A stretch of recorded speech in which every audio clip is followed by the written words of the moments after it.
like I said, coming from Jamaica and coming to live here, a lot was going on at the time, and it was when I reflect back and think about now and back to compared to back then, it was really, really dangerous. Some of the things that was happening in the community. I was going outside and seeing guys riding down the road that I live on bikes with balaclavas on, and sometimes but sometimes I'd see like a machine going on the back of some of these guys riding down the road, I think at the time you kind of think you're living in a different world, because my idea, or the way when I was in Jamaica, people always described England to me as this place that's magical, that it's foreign.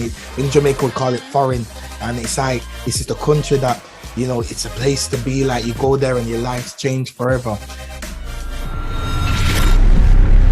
Amos Madra.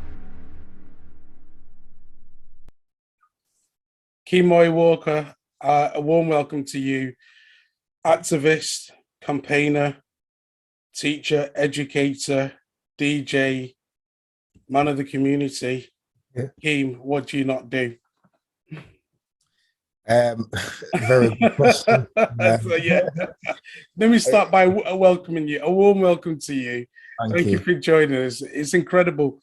You know, I'm sure you were thinking, where do I start with all that? You know, do you want to talk about teaching? I could go on about teaching. Do you want to talk about DJing? I could talk to you about DJing. You want to talk to you about being a community activist? I could do that. So let's start from the beginning. Tell us who you are and tell us your story to date. Yeah, no problem. So, name's Kemoy Walker. I was born in Jamaica actually, and came here in 2002 from Jamaica. I suppose everything that sums me up started from Jamaica with just being somebody who grew up in a Christian family, and it was all about leading and always about going to church and being inspired by the pastors and everyone in the family. So that leadership quality kind of started from there, really. And I suppose I always wanted to be somebody. I think from Jamaica, I was always kind of leading. I was always like the leader in the family. Like when it came to certain things in the household, I was the one always doing it. When it came to tidying up the rota, I was the one that was doing it. I was always changing stuff around. And I suppose I've always had that in me. And then I came to the UK when I came in 2002. It was like I got placed in Moss Side to live with mum, and you know, it was kind of like I came to a new environment. It was all different for me. I had to kind of learn and adapt very quickly, because there was too many things happening quite quickly. And Moss Side being the place that it was at that time was really, really tough. It was really hard, but I didn't understand it because I came from somewhere peaceful and then got put into a community where I had to learn quite quickly and speak to people, various people who could educate me a little bit more. And people told me what was going on. People told me about the area, the local community, the gang violence, the issues that were going on. And I suppose for me then, it was trying to unpick or trying to understand things a bit more. Where I lived, beside where I lived, was a youth club called the Powerhouse, still there till this very day. I'm still there till this very day as well in there. But it started to see workers working with young people, youth workers, and seeing the work they were doing. And I thought, this is something that I'd want to do. Like this looks good. Like the youth workers that were there at the time was doing a lot with me. They were supporting the young people there. They were finding out what people wanted to do, people's talent, skills. And I was like, wow, this is my kind of dream, or somewhere where I want to go. And I realized that youth work was something that I wanted to do. So as I went to school and learned a bit more about the community and learned a lot about the schooling in the UK, I got the opportunity to volunteer at the Powerhouse when I was 15. And then they took me on fully when I was 16 as a fully volunteer. And the journey just started there for me, in terms of youth work and community work. And, there's so much that happened in between that time. But also what I realized was I was passionate about education. I wanted to be in a school as well. So I decided, right, I could do youth work on the side and get a job in a school full time. And I've been doing it ever since, till this very day. What a fascinating story. And the fact that you're head of Mm, year as well, and then also you're a minister as well, aren't you? So, yeah, yeah. the influence of the church is still there. You are heavily involved in what goes on. It's Mm, an absolutely fascinating story. I'd just love to dissect that and just to look into it. I mean, you came in 2002 at a time when the Commonwealth Games was going on. So there's a lot yeah. of hype in Manchester at the time. There's so much going on. And I can imagine, you come in and you're looking at all this, thinking, what's going on here, first of all? I don't know. Did you come before the Commonwealth or I during or came after? July 2002. Okay, so that would have been the time of the Commonwealth Yeah, as well. yeah, So there was a lot going on in the city, but equally, there was an underbelly. There was something nasty happening, and yeah, that was the gun violence, the crime, and the bad things that we all know Manchester to have been of in the past.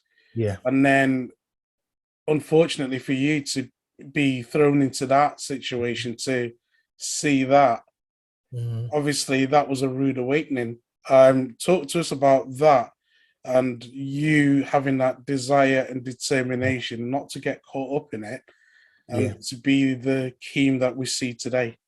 Yeah, that's a very good point. Yeah, I suppose for me, um, like I said, coming from Jamaica and coming to live here, a lot was going on at the time. And it was when I reflect back and think about now and back to compared to back then, it was really, really dangerous. Some of the things that was happening in the community. I was going outside and seeing guys riding down the road that I live on bikes with balaclavas on. And sometimes I think it's not I think, but sometimes I'd see like a machine going on the back of some of these guys riding down the road. I think at the time you kind of think you're living in a different world, because my idea, or the way when I was in Jamaica, people always described England to me as this place that's magical, it's foreign. In Jamaica we call it foreign, and it's like this is the country that it's a place to be. Like you go there and your life's changed forever. And I came here and I was thinking, I just didn't know what to think at the time, because like I said, I wasn't used to it. So seeing that kind of behavior, seeing that kind of that way of how people were at the time, I was kind of I was very much confused. And I think I had to be educated. I had to go to the powerhouse, the youth club, to understand a bit more. I had to ask questions. What is going on? What is this? And when I'm seeing boys riding around on bikes and balik, I had to ask like what, and people had to tell me what was going on. And I suppose for me, then we always have choices. I always say, I could change tomorrow if I wanted to. I could go on the road tomorrow and do what I wanted to do. It's a very easy thing to do. And I suppose when I came here from Jamaica to the UK and lived in Moss Side from that point, it was either one of them where it's like, if I didn't go to the youth club or got involved in positive activity, I could have easily been influenced to get involved in that life. And that's how it looked then, the life then, watching these guys doing these things and going around and it's one of them where you look and you think, wow, like, but that's what I mean. I had to kind of understand. And being a Christian as well, you always think of the values, Christian values of love, care, respect, honesty, and wanting to make a difference. And that always clouded everything that I wanted to do, because I always thought of those values. And I suppose that's where it came from, in terms of wanting to be a change, to make a change within the community. And that's very important. Of course, your faith playing a big role. And then obviously you seeing something and realizing that's not right, that's not how things should be. How can I help the younger generation coming up next not to be part of what I just saw there? Yeah. And I think that's very noble of you. Yeah. And you know what I think's useful as well? I think when I realized it, I think youth work or youth clubs played a massive part in young people's lives. And for me, like I said, I could have been easily influenced the other way. And I think if I didn't go to the youth club, I don't know where I would have been. I think by going there and being involved, there was a project. I'll always remember it. It was called Reach Out. And there's a lot of people that still remember it. Reach Out came into Moss Side during those crucial times. And what they did was they provided like a Saturday day at the powerhouse where they were doing basketball, sports and everything. And I remember that's how I got involved in the powerhouse first. I went to Reach Out. they were on a Saturday, they kind of said, right, Powerhouse happens in the weekday, go there, you can do more stuff. And having a mentor, remember him as well, Xavier, having a mentor for so long, and he was very inspiring. He actually kind of reminded me of some of those key values, core values, and it really, really made a difference in my life. So I think having those people and having youth work and youth club back then really saved a lot of young people. Yeah, and it's a safe place as well, isn't it, where you can feel at least there's some growth and development. Yeah. Now, let's move on to, coming towards the later part of the noughties, late 2000, from 2007, you're volunteering, you're doing a lot, Yeah, yeah. Talk to us about the power of volunteering and why that is so important and how that played an impact in you today. Yeah, do you know what? That's a very good question. And you know what? It has played a massive impact in terms of the people that I've met along the way. So I started volunteering from literally 15 at the Powerhouse, and volunteering became something that I enjoyed doing throughout my life. I think from volunteering at Powerhouse, I was reaching out to other organizations as well. And I was saying, look, I'd like to come and help out. And I realized the difference that made to so many people. And then obviously from leaving school, 2007 onwards, it continued because I realized that I really wanted to be part of something. And because at the time the youth club was saying, look, there's no jobs going, this and that, it was like, right, I couldn't really get paid anyway. So I thought, you know what, let me continue the volunteering for the long time that I have. And you know what, when I reflect back and think about how much that difference that's made, I meet young people all the time that from back in the day that used to come Powerhouse when I started volunteering, and they tell me till this day, Kemoy, you made a difference in my life. And that was through volunteering. And there's a lot of other schools and stuff I did volunteering that when I was around that age as well. And the same thing as well. I meet them out in the clubs or wherever I go now to DJ, and they're like, I'll never forget when you came to my school and I was singing in the choir that you created and stuff. And I thought, wow, sometimes I forget these people because a lot of people change over time, but they still remember me somehow. And it's like when I go there and they're like, do you not remember me from this primary school that used to? And I was like, and then I thought of the name and I thought, oh yeah. And that's what I mean. I get that all the time, very frequent. Even last night I went out and they remembered me from somewhere that was like 2009 or something. And I thought, you know what? That's the impact of volunteering. It is something that is good. It really develops people. And I met some young people over the weekend who were volunteering, and I was saying to them, look, keep it up, because it really does give so much wider experiences to life and to the work environment that you'll always treasure. And I will always treasure volunteering and what the difference it's made for me. Yeah, I think it was Maya Angelou who said, people won't remember what you said. Yeah, they'll never forget how you made them feel. And, you certainly do that. Talk to us about, I remember when you were saying that when I was reading back on, your story, you got a call from the council and you thought, oh God, here we go. What's what's this about? So a little bit scared, wondering what it was about. Yeah. But it was a call for you to go and meet the Queen, Her Majesty, and the Duke as well. Very fortunate to have got to meet both of them. Talk to us about that experience.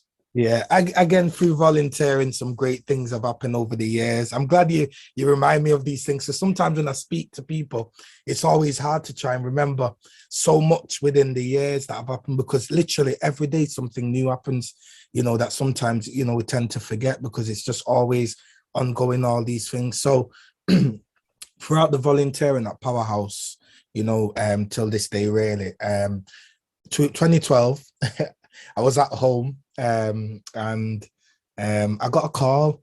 Now, the council called me because I was very, very much linked in with the council. So just before I go on to 2012, what happened was, from doing the voluntary work at Powerhouse, and when the riots happened, the council kind of reached out to people in the community that were doing good work across different areas, but they started with Mossad specifically because there were key people in the area that were doing some phenomenal work. And what the council says was, look, we want to trial this scheme called the Ambassador Scheme. So we wanted to look at Manchester City Council ambassadors for different areas, and they were looking specifically at Moss Side first. So what they said was there was 12 people they could think of that were doing great work. And they had me and a few others that were included in this scheme. And we're just community activists that were doing work, volunteering, doing bits and bobs, going to these events, representing Moss Side. And they thought, you know what, let's start with this community first. The scheme was very successful. We're still a part of this scheme. I feel like the council's kind of forgotten that the scheme still exists, but we're still the people that are the 12 people. We still call ourselves the Manchester City Council ambassadors, because we never really had a kind of meeting to say that it finished or anything. So we've always kept that kind of title.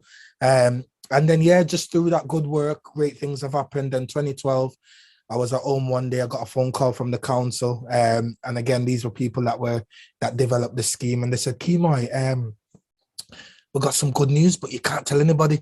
I said, really? No, now in me, I'm a person, I love to talk. So I was always kind of, it's hard to keep things in. So when they said you can't tell nobody, I'm thinking, oh, like, what could be this serious that I can't tell nobody? And I thought, you know, it was very difficult within that week to contain that secret, but I did it. I had to. So they called me and they said, right, look, Her Majesty the Queen is visiting Manchester for a gardening party. And we had to choose 7 people to visit her. I'm whispering it like it's, I don't know, I'm whispering it, but yeah, they're like, we had to choose 7 people to meet the Queen. And we would like you to be one of them. So I said, no. I said, hang on a minute. I said, I didn't know if, to be honest, I'll be honest with you, I thought it was a prank call. I really did thought it was somebody pranking me. So I was kind of like, is this real? You know, yeah, this is real. You know, like, you know, the Queen's coming to Manchester and we would like you to be one of the 7 people that met her. And I thought, wow, like, I don't know what to say. They're like, but you can't tell anybody. And I was like, oh my God. From that day, my heart was beating. So it was that Monday, you know, the Friday she was coming. My heart was beating from that Monday up until that Friday. Every day I was just waking up with anxiety. I was like, I don't know what I'm going to do. I don't know how to do this. I don't know. Because they were trying to explain as much as they can over the phone. But I kind of was like, I don't, you know, like, what if I get certain protocols you can't yeah, you know what I mean? Yeah, I thought, walk backwards. Yeah, You're just probably thinking you don't want to trip over or yeah, I just didn't know what was, you know. So obviously I went and got a suit and sorted myself out, made sure everything looked really well. And then it was the Friday come. I had to be in town, and yeah, it was magical. That day, I think before she even got to me, I was just kind of thinking all sorts. I was like, what do I do? Do I bow? Do I shake? Because no one explains it fully until you see other people doing it. You learn from example. And she was like next to me now, and I'm thinking, oh my God, like, you know, I was hyperventilating a little bit. I was like, wow, like, what am I gonna do? And then she came to me, and it was like, it was just like magical. Shook my hand. The leader of the council at the time had a bit of a card. Sir Richard Leese, yeah. Yeah, the card in his hand, and then he said, this is Kemoy Walker, community youth worker from Moss Side, did all this, you know, and she just said to me, how's it going, young man? So it's me thinking, I'm fresh from Jamaica. So I don't know what kind of English I'm meant to speak back or reply with. I just kind of said, yep, all going very well, ma'am. Yeah, all good. And she just said, yeah, keep up the good work. Because she could only spend a little time with everybody and then she had to move on. So yeah, but just that moment there was magical. And I'll never forget that. I think that's something that I'll always cherish, because I never ever would have thought the day of meeting the Queen. It's not something that you never, you know, you think somebody that lives that far away, London and Moss Side, busy woman. I'd never thought that day would happen, especially so early as well. I was only, at the time, I think I was 18, 19. It was a really, really special moment. And I think, you know, just her mannerism and the way she made you feel relaxed, she's like, you know, just, and I suppose your shoulders dropped when, you know, she asked you in that way rather than, you know, in a way that you probably, I don't know, you know, she made you feel comfortable, didn't she? Yeah, she did. She was a really lovely woman. She's really nice, actually. what would the Kemoy in 2002 say if he knew that in 10 years' time he'll be in the acquaintance of Her Majesty the Queen and meeting her, talking to her, huge influence in the city of Manchester? What would that Kemoy say? Do you know what? I don't think that Kemoy would have thought that far ahead, to think that moment would have happened at all, ever, to be honest. But I suppose, I think upon reflection, I suppose just proud, really, that something like that would have happened. Because like I said, my intention never is, it's not about rewards and stuff like that for me. It's just about making a difference. So the fact that to get an opportunity like that, for that to have happened, it's emotional and heartwarming. Yeah. And I think it's important that you always go back to your fundamentals. It's all about making a difference. It's all about the other people. It's all about what I can do to help others. And I suppose that's why you were there on that day. Do you feel that galvanized you, that gave you the energy to now push forward, looking into the future to say, I can't turn back. There's no stopping. This can only just push me now to go even further? That's a good point. That's a very good question. I think what it has done is it has energized me more, definitely, because I think her saying to me, keep up the good work, meant to me that I can go back out there now and kind of work even harder. And I think I've always captured that last word as that kind of meaning where she's saying, right, look, some great work going on, just keep it up. And I suppose for me, it's always I took that last word as gospel to continue the good work. It has really energized me to do so. And it has continued, if we look back then, so started volunteering from 2006 really. And when we look at from then to now, the work has continued and never stopped really. I've never stopped being a youth worker. I've always kind of had that role ever since to now. Yeah, and here we are 10 years on again. It's it's an incredible story, incredible journey. How do you fit everything in? Because you're ahead of you're a minister, you're DJing. I think you did 3 gigs last night. 8 gigs this weekend. Probably, yeah. Overall, yeah. You did the arena as well, didn't you? I did. In fact, you played at the arena not long ago. So, in fact, before we move on, talk to us about that. What was that experience like? Do you know what I think? I love music. I absolutely. Do you know what I always think? Because when you speak to a lot of people, they say that music runs in their family, or somebody's been a musician in the family. I haven't got that in mind.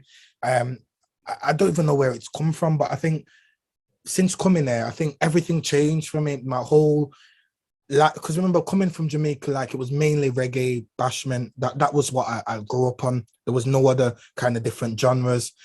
So coming there, I heard different music, and I thought, wow, I come here to funky house and niche and garage music. So I kind of came here to this hype. It was a hype kind of genre anyway. So coming from somewhere where I was energetic anyway, to come into a country where it was wow, I like this. I like that. And it was just everywhere I was going, that music was taking me on a different journey. And I watched other DJs. And you know what? I'll tell you how I got into that kind of scene as well, as to where the arena and everything came from, was I always went into events where I was called the hype man, because I always walked in and people knew me. And it was Kemoy, say like that. And then the party would start even properly. And then what I used to do as well was every time I used to go to an event, I used to bring a truckload of people with me.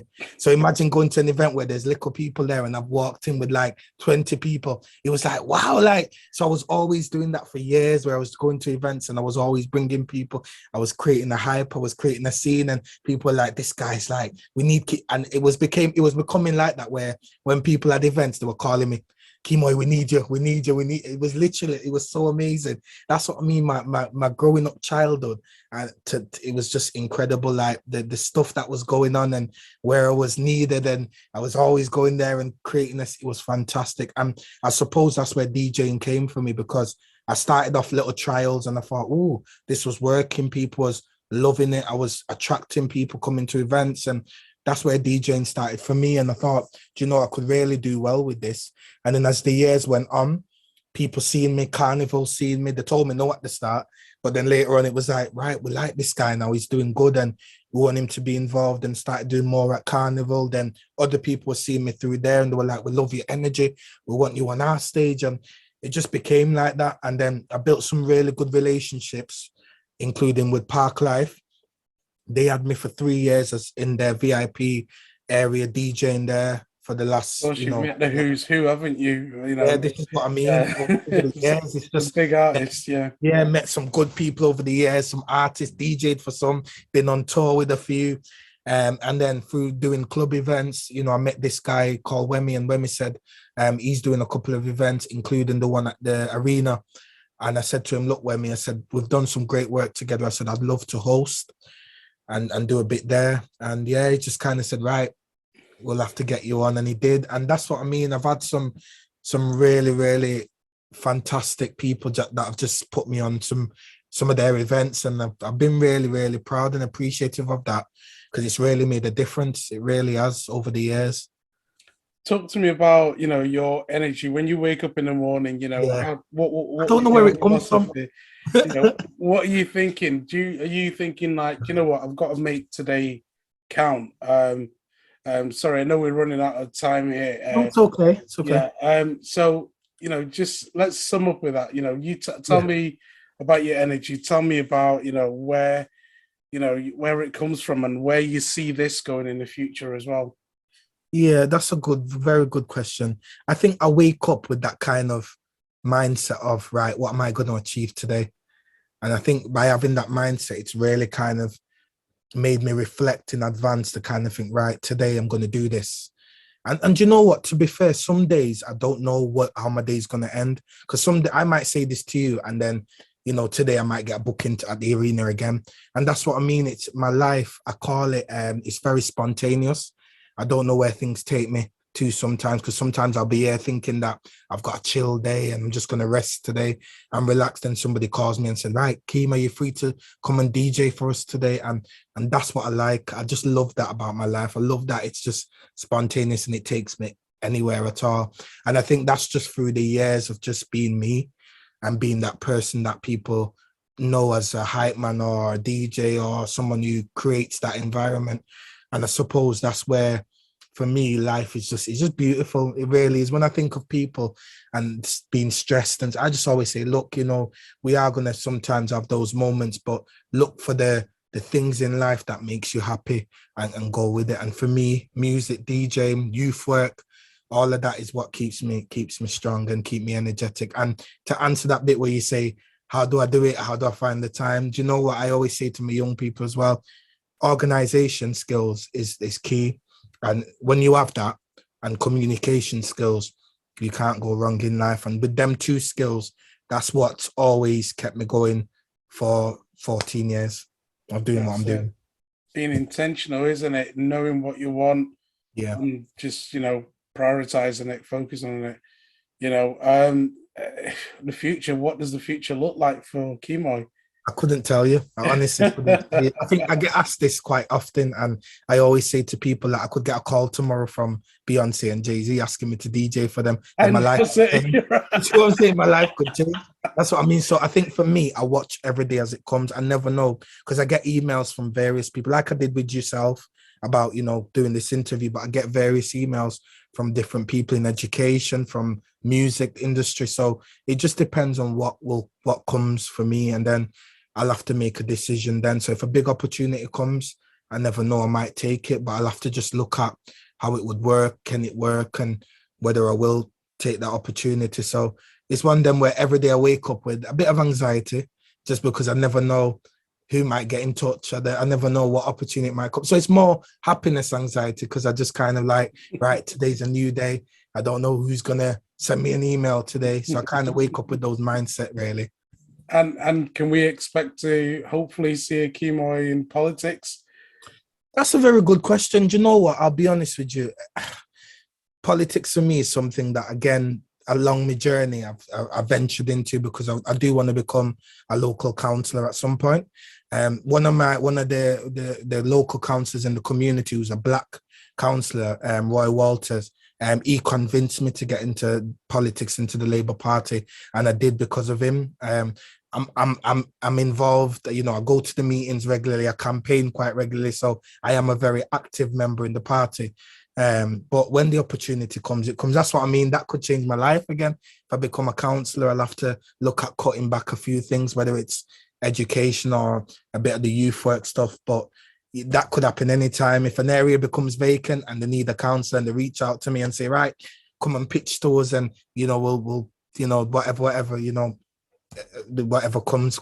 So yeah, possibly all these things that I'm doing could one day become one, or the opportunity could come and it's like, right, I'm gonna have to cut on that. So I never know what happens. Now, obviously, there's going to be lots of people who want to connect with you and just learn more about you. How can our audience connect with you? Yeah, well, as you see, because you've done your research, you know a lot about me, then I probably remember about what I do. I've got a website, so it's kemoywalker.co.uk. It's regularly updated. I share newsletters on there as well. So if people want to know what I've done throughout the month of April or February or March, like there's a section where there's a newsletter, and it just shares like what I've done in the month.